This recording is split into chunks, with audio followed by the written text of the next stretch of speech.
Hey, it's Choke Lions, and I wanted to record this video here demonstrating. I've used Fiddler in my other videos, but I don't think I didn't have a standalone video, so I thought I'd make a somewhat short video, just giving a quick overview of how you can use Fiddler, different ways and reasons why you'd use it. I use it a lot, especially when I'm trying to work with an API and see what traffic my browser sends. A lot of APIs will have a console that you can go in and put in your parameters and put in your method and then call it and it will work.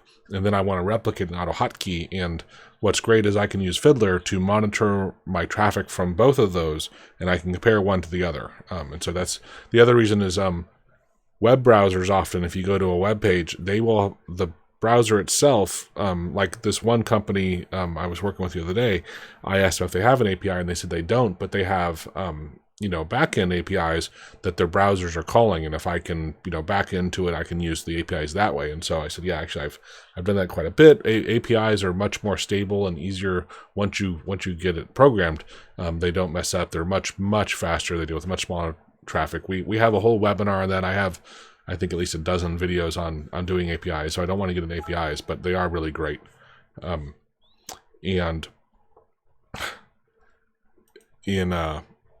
So quickly here, so this is the traffic. This is there's different types of, now I customize my columns. There are different types of requests.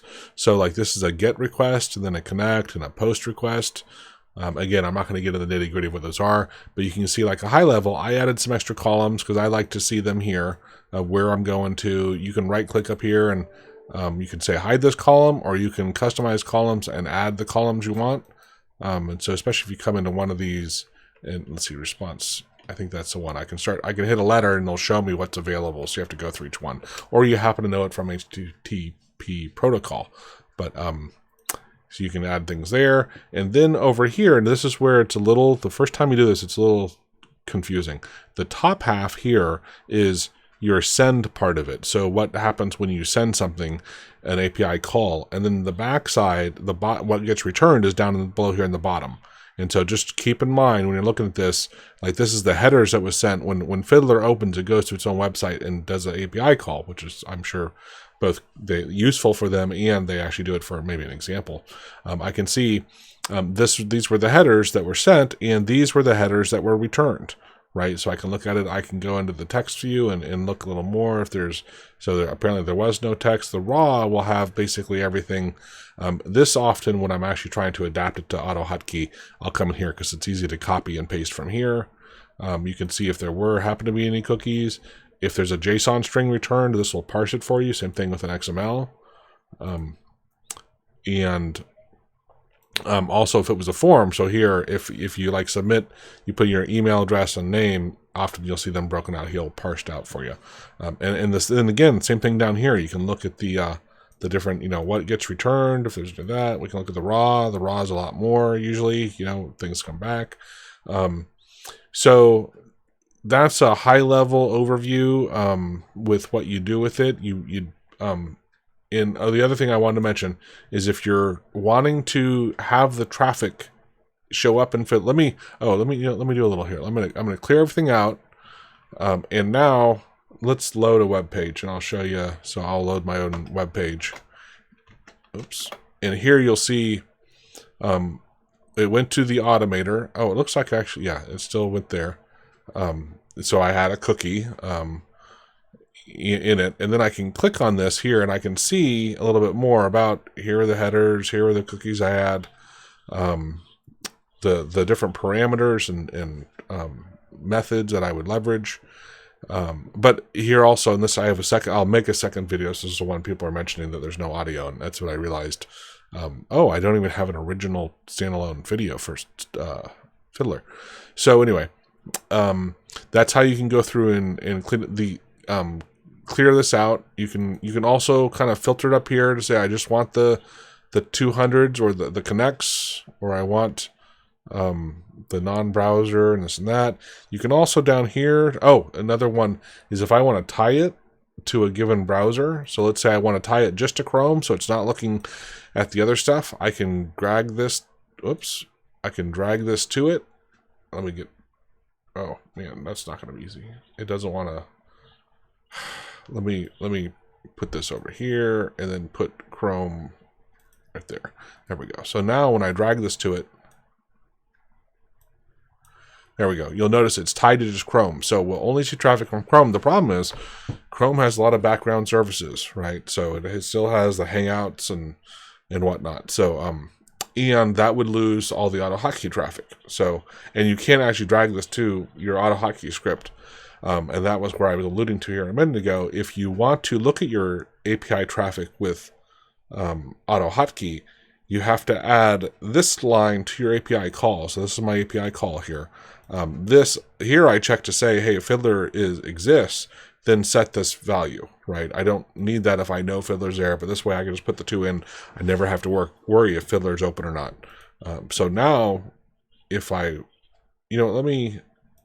I'll just leave it as this. Let me launch it. Now when I run it, you'll see, oh, actually we won't.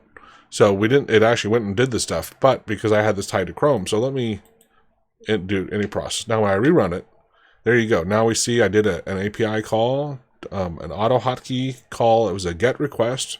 That is coming from right here. It was a 200 was returned. That means it was it worked. Usually 400s are stuff for errors, and there's others, HTTP protocol for that too.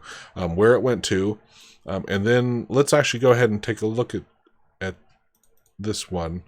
Let's move this thing bigger now so we can see the whole thing here. I'll get rid of Chrome. And so for AutoHotkey, let's see. Yeah, I did an API call. It looks like maybe there was XML. Let's see if it was here. No, maybe it was down here. Oh, and the return. And so you can see it parsed the XML, or I could look at the raw, and then you'll just see the actual XML, right?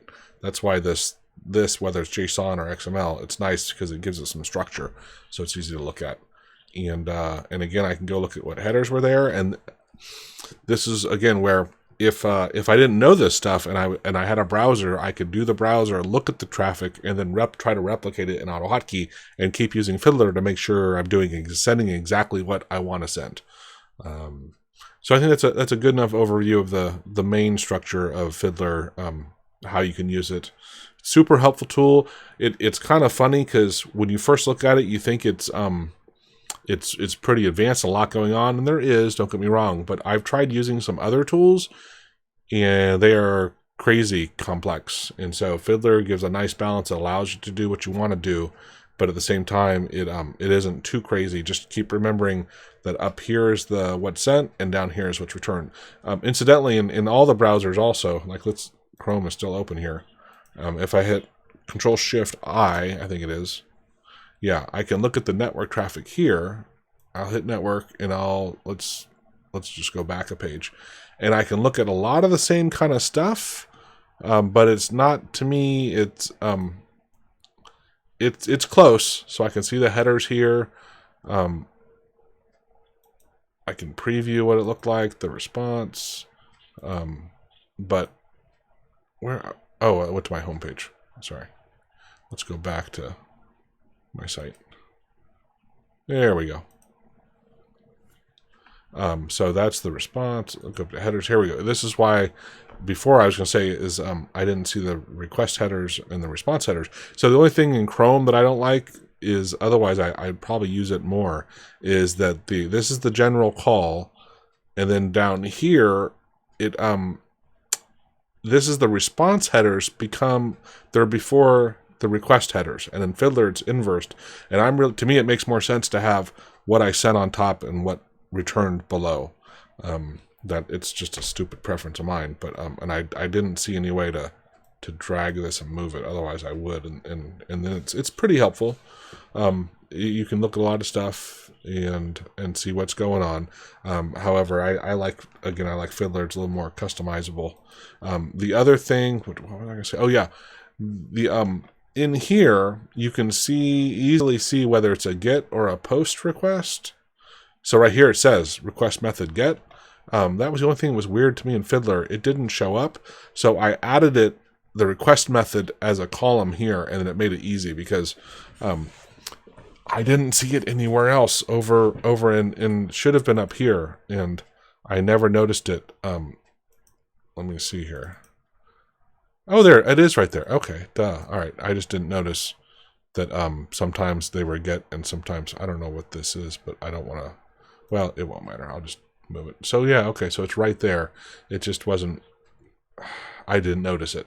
So yeah, so that's how you can tell whether it's a get or a post request. And again, it's just for helping you look at your network traffic, and it's a cool free tool. Cheers.